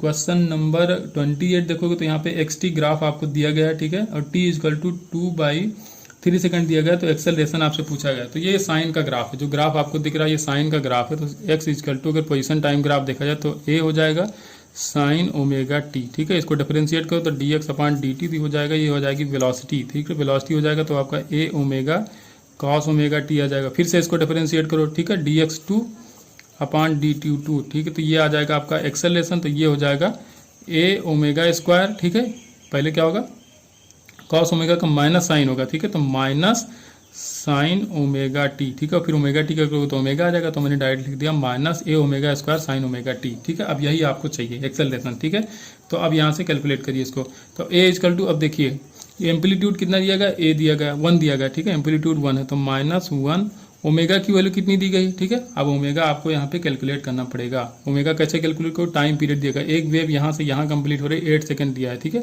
तो ओमेगा इक्वल टू क्या होता है 2π/t होता है। ठीक है, तो टाइम पीरियड कितना देगा 8 दिया गया, तो यहाँ पे हो जाएगा π/4, तो ओमेगा की वैल्यू आ जाएगी π/4। तो यहाँ लिख सकते हो आप ओमेगा की वैल्यू π/4, तो स्क्वायर करोगे तो पाई स्क्वायर अपॉन 4 का स्क्वायर करोगे 64 आ जाएगा। ठीक है, अब यहाँ पे क्या करोगे आप, हाँ देखो कुछ गलत तो नहीं रहा है, π/4 ही आएगा। ठीक है, हाँ ठीक है, कोई दिक्कत नहीं, तो फिर करोगे साइन ओमेगा टी। अब ओमेगा की वैल्यू फिर से π/4 है। ठीक है, ओमेगा की वैल्यू π/4 इंटू टी, टाइम आपको दिया गया क्वेश्चन में 3/2 सेकंड, तो यहाँ पे करोगे 2/3 सेकंड, सॉरी 2/3 सेकंड, तो यहाँ से 2 से इसको कैंसिल आउट करोगे तो यहाँ आ जाएगा π/6, π/6 की वैल्यू थी 1/2 के बराबर। ठीक है, क्या होता है π/2 कितना होता है 1/2 के बराबर होता है, बस इसकी वैल्यू रखो, आंसर आ जाएगा, तो -1 पाई स्क्वायर अपॉन यहाँ पे π/4 आया था ओमेगा की वैल्यू, तो इसको कर दिया था हमने π²/64, और यहाँ पे साइन 36 1/2 आएगा, इसका आंसर आ जाएगा 1/2, साइन ओमेगा टी की वैल्यू आ जाएगी 1/2 के बराबर। ठीक है, अरे यार इसमें थोड़ी सी मिस्टेक हुई, देखो 4 का हमने स्क्वायर किया तो 64 लिख दिया, जबकि 4 का स्क्वायर क्या होता है 16 होता है। ठीक है, देखिए इतनी छोटी छोटी मिस्टेक होती है, 4 का स्क्वायर 64, तो यहाँ 16 बार 64 निकल रहा है, 16 × 2 करोगे 32 आ जाएगा, तो -π² ठीक है, -12 सेंटीमीटर पर सेकंड स्क्वायर आएगा, ठीक है, क्योंकि सेंटीमीटर में दिया था एम्पलीट्यूड जो दिया था। क्वेश्चन नंबर 29 दिया गया, कोई पार्टिकल है जो मूव कर रहा है, ठीक है, दिया गया r cos π/2 into t, distance cover by it आपसे पूछा गया है during the time interval between t = 0 to t = 3 second. तो पहले इसका हम टाइम पीरियड निकालें, टाइम पीरियड अगर पता चल जाएगा तो हम SHM में बता सकते हैं कि कितनी दूरी ये कवर करेगा, ठीक है। तो देखिए टाइम पीरियड अगर देखा है तो जो आपका इक्वेशन दिया गया है, ठीक है, तो r = दिया गया r cos π/2 इंटू टी, तो π/2 ये ओमेगा की जगह दिया है, तो ओमेगा = π/2 दिया गया, ठीक है, तो 2π/t इंटू कितना दिया गया है, ओमेगा होता है, ओमेगा की वैल्यू दिया गया π/2 के बराबर, पाई हो जाएगा कैंसिल, तो यहाँ से t आ जाएगा 4 सेकंड। तो t अगर 4 सेकंड है और यहाँ पे कहा गया t = 0 पे ये कहाँ था, मैक्सिमम पे था, ठीक है, r के बराबर था, ठीक है। तो अब यहाँ पे देखो ये है मीन पोजीशन, ये है मैक्सिमम पोजीशन, मैक्सिमम एक्सट्रीम है, ठीक है, ये नेगेटिव एक्सट्रीम है, तो यहाँ पे ये क्या था, t = 0 पे यहाँ था, तो अब t = 0 से 3 सेकंड तक जाना है, तो देखिए 3 सेकंड तक जाने के लिए अब यहाँ पे टोटल टाइम पीरियड इसका 4 सेकंड, मतलब यहाँ से यहाँ पहुँचेगा, फिर यहाँ पहुँचेगा, यहाँ से यहाँ, फिर से यहाँ पहुँचेगा, तब 4 सेकंड लगेगा, लेकिन आपके पास कितना है, 3 सेकंड है, तो 3 सेकंड में कहाँ से कहाँ तक जाएगा, ये आपका पॉजिटिव एक्सट्रीम से निगेटिव एक्सट्रीम से जाएगा, तो ये हो जाएगा आपका 2r के बराबर, एम्पलीट्यूड r दिया है, ठीक है, देख लो एम्पलीट्यूड r दिया है, तो यहाँ पहुँचेगा, फिर 1 सेकंड इसके पास और है तो यहाँ आ जाएगा, तो टोटल कितना चलेगा 2r और ये प्लस r, तो 3r के बराबर चल जाएगा, इसमें कुछ कैलकुलेट करने की जरूरत ही नहीं है, ठीक है। चलिए मूव करते हैं क्वेश्चन नंबर 30। यहाँ पे दिया गया if the de Broglie wavelength of proton कितना देगा 10⁻13 मीटर दिया गया, तो electric potential through which it must have been accelerated, electric potential आपको देखना, तो लैम्डा = क्या रखते हैं हम लोग h/√2m इंटू काइनेटिक एनर्जी लिखते हैं, तो काइनेटिक एनर्जी लिख देंगे हम q इंटू वी। लैम्डा आपको दिया गया 10 × -13, h की वैल्यू होती है 6.67 इंटू 10⁻34, ठीक है, अपॉन 2m, प्रोटॉन का मास होता है 1.6 इंटू 10⁻27, और यहाँ पे क्या रखना है q, ठीक है, तो प्रोटॉन का चार्ज 1 इलेक्ट्रॉन के बराबर चार्ज होता है 1.6 इंटू 10⁻19 और इंटू v, बस यही v निकालना है, लेकिन अब इसको क्या करना पड़ेगा, आपको इस तरफ लाना पड़ेगा और स्क्वायर करना पड़ेगा, तो सिर्फ और सिर्फ इसमें कैलकुलेशन है, ठीक है। तो या तो आप इसको इस तरफ स्क्वायर कर दो तो यहाँ पे h का स्क्वायर हो जाएगा, ठीक है, तो ये इसके स्क्वायर रूट हट जाएगा, तो यहाँ पे 10⁻³ से और अगर मल्टीप्लाई करा दो और इसका भी स्क्वायर कर दो 6.67 इंटू 10⁻34, तो यहाँ पे स्क्वायर रूट हट जाएगा, तो क्या करना है v को इस तरफ ले आओ, बाकी इसको इस तरफ ले आओ, सॉल्व करोगे तो v = जो निकल के आ जाएगा 8.2 इंटू 10⁻4 वोल्ट के बराबर आ जाएगा। कैलकुलेशन वाले क्वेश्चन इसमें कुछ करना नहीं है, लेकिन अब टाइम तो लगेगा, इसको सॉल्व करने में भैया टाइम लगेगा, क्योंकि बड़े बड़े कैलकुलेशन में थोड़ा सा टाइम लगेगा इसमें। क्वेश्चन नंबर 31 है, रेडिएशन एनर्जी आपकी दी गई है, ठीक है, वो कहा गया पहले फोटान का जो वो दुगना है अपने वर्क फंक्शन से और दूसरे फोटान का जो 10 गुना है, ठीक है, वर्क फंक्शन से। तो आपसे पूछा गया मैक्सिमम वेलोसिटी का रेशियो क्या होगा, ठीक है, तो हाफ mv मैक्स का स्क्वायर, ठीक है, = क्या हो जाएगा, पहले का दिया है कि जो आपकी एनर्जी है वो 2 टाइम्स ऑफ वर्क फंक्शन है, तो 2φ0 - हाफ φ0, फिर दूसरे का क्या करोगे 1/2, मास दोनों फोटान का सेम होगा, ठीक है, वी मैक्स का स्क्वायर, ठीक है, दूसरे फोटान का हो जाएगा यहाँ पे 10 टाइम्स कहा है, जो वर्क फंक्शन उसके 10 गुना है, तो ये हो जाएगा 10 गुना, तो यहाँ पे माइनस करो, ये आ जाएगा φ0 ऊपर और नीचे आ जाएगा 10 माइनस करोगे तो 9φ0 आ जाएगा, ठीक है, तो φ0 हो जाएगा कैंसिल, यहाँ से हाफ mv कैंसिल, तो v स्क्वायर = क्या है 1/9, तो v की जो रेशियो होगा 1/3 आ जाएगा, ठीक है, तो v1/v2 का रेशियो 1/3 के बराबर आ जाएगा।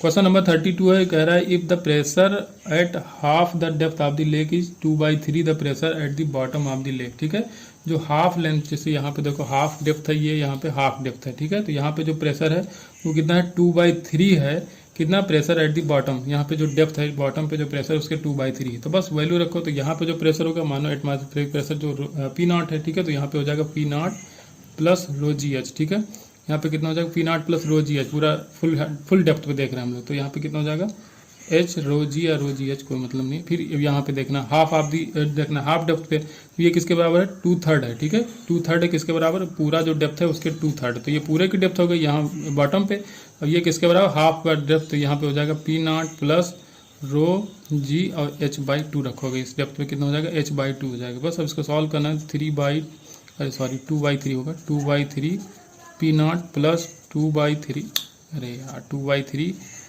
ρgh = हो जाएगा रो प्लस 1/2 ρgh के बराबर, ठीक है, तो यहाँ पे 2/3 इसको इस तरफ ले आओ, माइनस कर दोगे तो यहाँ पे क्या आ जाएगा 1/3 आ जाएगा। पी नॉट कितना आ जाएगा 1/3 और यहाँ पे 2/3 माइनस 1/2 करोगे तो यहाँ पे आ जाएगा 2/3 minus 1/2 H rho G equal to कितना हो जाएगा यहाँ पे P0/3। ठीक है, P0 माइनस करोगे 2/3 तो यहाँ पे हो जाएगा P0/3। इसको सॉल्व करोगे तो यहाँ पे आ जाएगा, इसका एलसीएम लोग आ जाएगा 6 तो 3 2 जा 6 2 2 जा 4 तो यहाँ पे आ जाएगा 4 माइनस 2 3 जा 6 माइनस 3 1/6 आएगा। ठीक है, तो 1/6 रो जी एच आएगा तो यहाँ पे सीधे लिख दो बाई 6 3 2 जा 6। ठीक है, तो यहाँ पे एच की वैल्यू आपको शायद निकालनी थी कि क्या निकालना है आपको, pressure at the bottom leg in the what is the depth of the leg. ठीक है, एच की वैल्यू आपको निकालना है तो यहाँ पे 2 को इस तरह मल्टीप्लाई करो तो यहाँ पे हो जाएगा 2 और यहाँ पे रो इंटू जी कर दोगे। ठीक है, बस वैल्यूज रखना है आपको, तो प्रेशर आपको रखना पड़ेगा। ठीक है, हमारी प्रेशर कितना होता है 2 × 10⁵ रखोगे और अपान क्या करोगे यहाँ पे डेंसिटी रखोगे 10⁵ और जी की वैल्यू रखोगे 10, आपका आंसर आ जाएगा। ठीक है, रख देते हैं 10⁵ हो जाएगा प्रेशर, ये हो जाएगा 2, डेंसिटी हो जाएगा 10⁵ और जी हो जाएगा 10⁴ हो जाएगा टोटल 10⁴ 5 से कैंसिल करोगे यहाँ पर ऊपर बचेगा 10 10 × 2 करोगे आ जाएगा 20 के बराबर। ठीक है, तो यहाँ पे आ जाएगा 20 मीटर। ठीक है, जो डेप्थ आएगी 20 मीटर आ जाएगी। क्वेश्चन नंबर 33 है, बल्ब मॉडल्स आपको दिया गया 2 × 10⁹ newton per meter square, change in pressure required to increase the density of the water by 1%। ठीक है, 0.1% डेंसिटी इंक्रीज करना। तो बल्क मॉडल्स क्या होता है, बल्क मॉडल्स तो delta P upon delta V by we.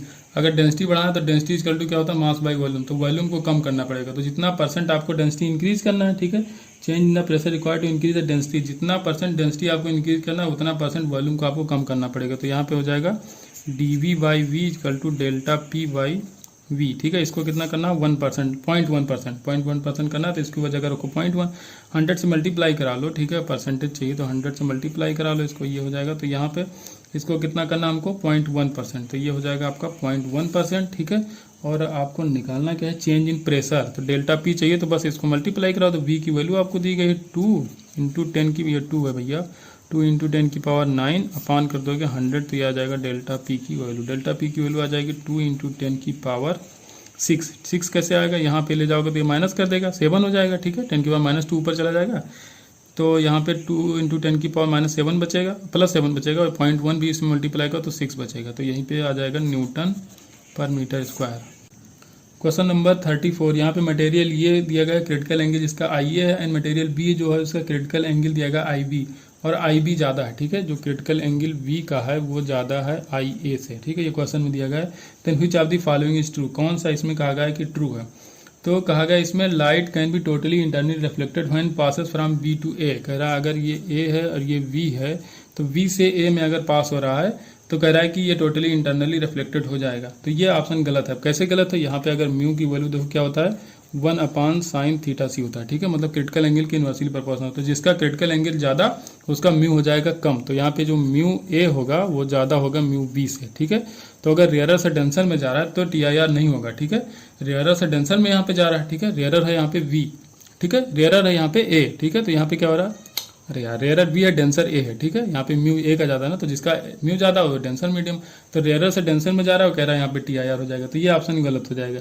We option दूसरा जो है इसमें दूसरा पॉइंट लिखा है light can be totally internally reflected when it passes from A to B. अब ए से वी में जा रहा है तो यहाँ पे TIR हो सकता है क्योंकि क्रिटिकल एंगल जो है वो वी का ज़्यादा है ए से और म्यू किसका ज़्यादा, म्यू ए का ज़्यादा, तो डेंसर से रेयरर में जा रहा है तो यहाँ पे TIR हो जाएगा। तो यहाँ पे दूसरा ऑप्शन तो करेक्ट हो जाएगा। दूसरा ऑप्शन नहीं भी दूसरा पॉइंट सही है। तीसरा हम लोग देखते हैं critical angle for total internal reflection is IV minus of IA। ठीक है, अब ये भी गलत है। अगर देखो इसको अगर हम लोग सॉल्व करेंगे तो देखिए जो म्यू है म्यू ऑफ बी, ठीक है, mu of be with respect ये करोगे तो ये हो जाएगा 1/sin⁻θ। ठीक है, अब ये क्रिटिकल एंगल कंबाइन हम लोग निकाल रहे हैं। ठीक है, तो sin⁻θ की जो वैल्यू आ जाएगी वो क्या हो जाएगा 1/μ/AB। ठीक है, 1 क्या हो जाएगा म्यू VA, मतलब कि refractive index of V with respect to A। तो इसको करोगे तो क्या हो जाएगा, इसको करोगे तो ये हो जाएगा आपका μA/μB। ठीक है, अपान μB आएगा तो μB चला जाएगा ऊपर, तो ये हो जाएगा μB। अब इसकी वैल्यू अलग अलग रख लोगे। ठीक है, तो यहाँ पे अगर वैल्यूज अलग अलग रखोगे तो ये क्या होगा, μA की वैल्यू क्या रख सकते हो 1/sin A। ठीक है, 1/sin IA। ठीक है, और इसको क्या रख सकते हो 1/sin IB। तो यहाँ पे जब थीटा निकल के आया तो हो जाएगा sine inverse sin IA upon sine I B. कैसे? क्योंकि यूनिवर्सली प्रोपोर्शनल होता है, यहाँ पे म्यू की जगह क्या रख सकते हो 1 अपान साइन आई बी, और यहाँ पे रख सकते हो म्यू 1 अपान साइन आई ए, तो साइन आई ए ऊपर चला जाएगा, साइन आई बी नीचे चला जाएगा, तो ये आएगा क्रिटिकल एंगल दोनों का कंबाइन। तो ये ऑप्शन भी गलत हो जाएगा, तीसरा पॉइंट लिखा ये गलत हो जाएगा आपका। ठीक है, critical angle for total internal reflection इस आई बी माइनस आई ए नहीं होगा। ठीक है, ये आएगा आपका। और जो चौथा पॉइंट लिखा critical angle between I A and I B, तो ये तो हमने निकाला ये। ठीक है, तो ये आ जाएगा, ये सही हो जाएगा। तो दूसरा और चौथा पॉइंट यहाँ पे सही है, तो ऑप्शन यहाँ पे दिया गया है, लास्ट ऑप्शन है दूसरा और चौथा सही हो जाएगा। क्वेश्चन नंबर 35, कोई इमेज है जो फॉर्म हो रही डिस्टेंस 100 सेंटीमीटर पे किसी ग्लास से। ठीक है, रिफ्लेक्टिव इंडेक्स उसका दिया गया 1.5। ठीक है, पॉइंट ऑब्जेक्ट रखा गया इसके सामने 100 सेंटीमीटर डिस्टेंस पे। ठीक है, तो कहा गया what is the radius of curvature. बस कुछ नहीं यार, μ2 upon v minus μ1 upon u is equal to μ2 minus μ1 upon R. R की वैल्यू आप कैलकुलेट करना, वैल्यू रखो μ2 जो ग्लास का दिया गया 1.5, वी जो दिया गया 100 सेंटीमीटर पे इमेज बनी, माइनस μ1 ईयर में रखा है तो 1 रखोगे, और माइनस यहाँ पे 100 रखो क्योंकि ग्लास के सामने ही रखा है, तो माइनस माइनस हो जाएगा, प्लस μ2 माइनस μ1 करोगे 1.5 माइनस 1 करोगे तो 0.5 आएगा, या 1/2 भी ले सकते हो जाएगा आर। यहाँ पे क्या करोगे, यहाँ पे दोनों को जोड़ोगे तो 1.5 प्लस 1 तो ये हो जाएगा 2.5, यहाँ पे 100 आएगा LCM equal to 0.5 upon R. 0.5 ये 5 टाइम्स जाएगा, 5 ये हो जाएगा 20, आर इजकल टू आ जाएगा 20 सेंटीमीटर के बराबर। क्वेश्चन नंबर 36 दिया गया, देखिए यहाँ पे कोई सिलेंडर है जिसका मास दिया गया है m, और ये रेस्ट कर रहा है इसे हॉरिजॉन्टल सरफेस पे, और उस सरफेस को पुल किया जाता है एक्सेलरेशन ए से। ठीक है, एक्सेलरेशन ए से पुल किया गया, तो यहाँ पे आपको बताना है frictional force at point P. जो यहाँ पे पॉइंट पी है, ये वाला पॉइंट पी है, यहाँ पे फ्रिक्शनल फोर्स आपको बताना है, और ये सिलेंडर स्लिप नहीं कर रहा है, मतलब कि रोलिंग कंडीशन में होगा। ठीक है, तो देखिए एफ जो होगा यहाँ पे एफ आर क्या हो जाएगा, ये यहाँ पे एम ए के बराबर हो जाएगा। ठीक है, एम ए क्या होगा, टेंजेंशियल एक्सेलरेशन जो लग रहा है। तो अब इसको तो हम खींच रहे हैं आगे की तरफ, लेकिन ये इसका जो एंगुलर वेलोसिटी है वो अपोजिट डायरेक्शन में। ठीक है, तो यहाँ पे जो इसका एटी होगा वो आर अल्फा के बराबर हो जाएगा। तो अगर रिजल्टेंट निकालोगे एफ आर का तो हो जाएगा एम एटी की वैल्यू क्या आ जाएगी, जो ए आगे खींच रहे हो माइनस ऑफ आर अल्फा हो जाएगा। ठीक है, ये आ गया एफ आर।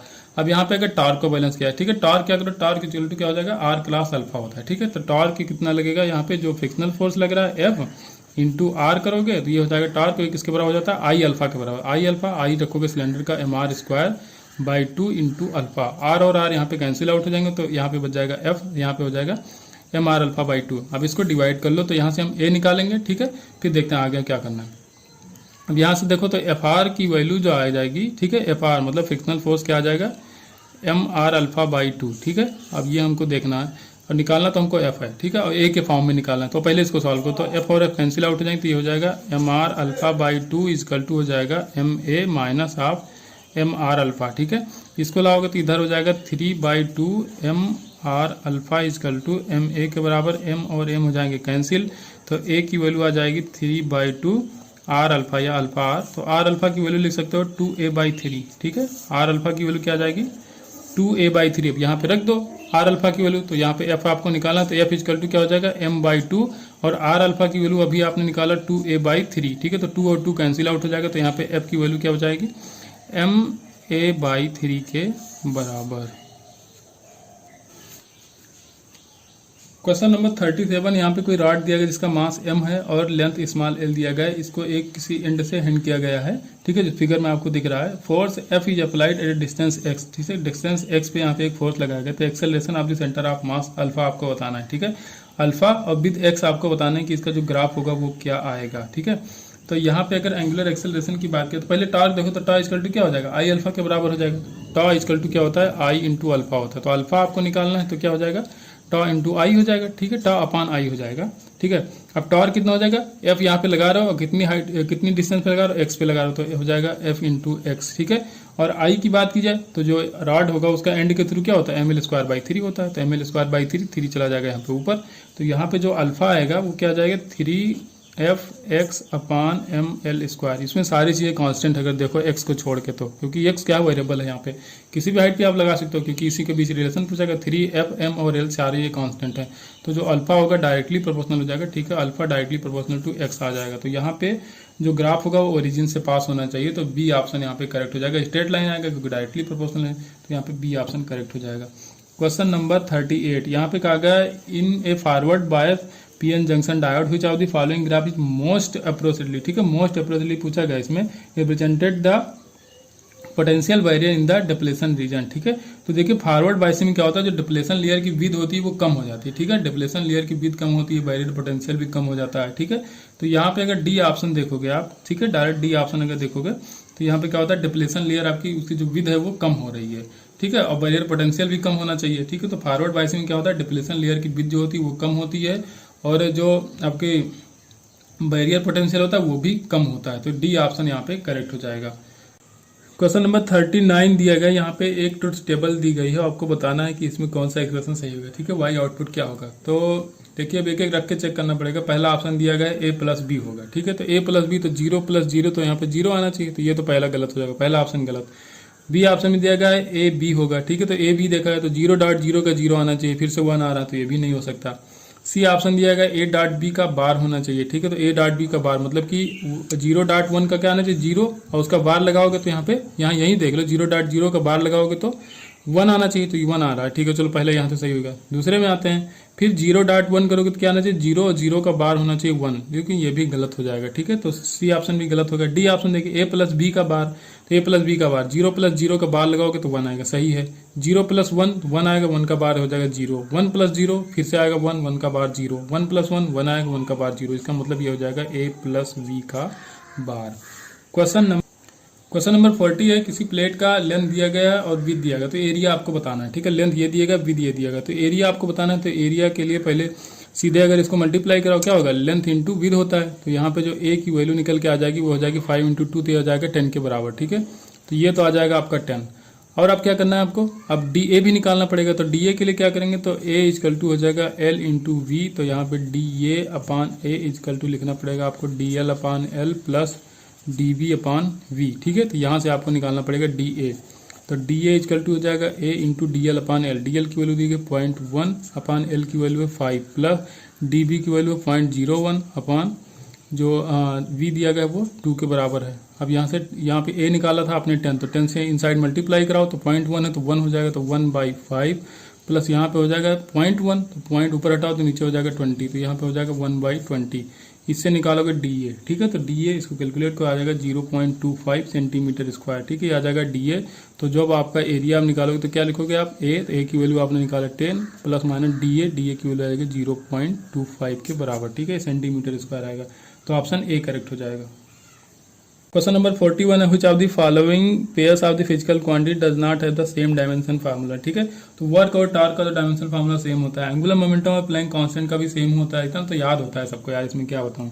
टेंशन और सरफेस टेंशन, तो सरफेस टेंशन क्या होता है, न्यूटन पर मीटर होता है। ठीक है, और यहाँ पे क्या होता है, टेंशन सिर्फ और सिर्फ न्यूटन होता है। ठीक है, तो यहाँ पे सी ऑप्शन गलत हो जाएगा। ठीक है, तो क्वेश्चन नंबर 42 हमको देखना है, रेशियो ऑफ इंटेंसिटी दिया है आई मैक्स और आई मिन का।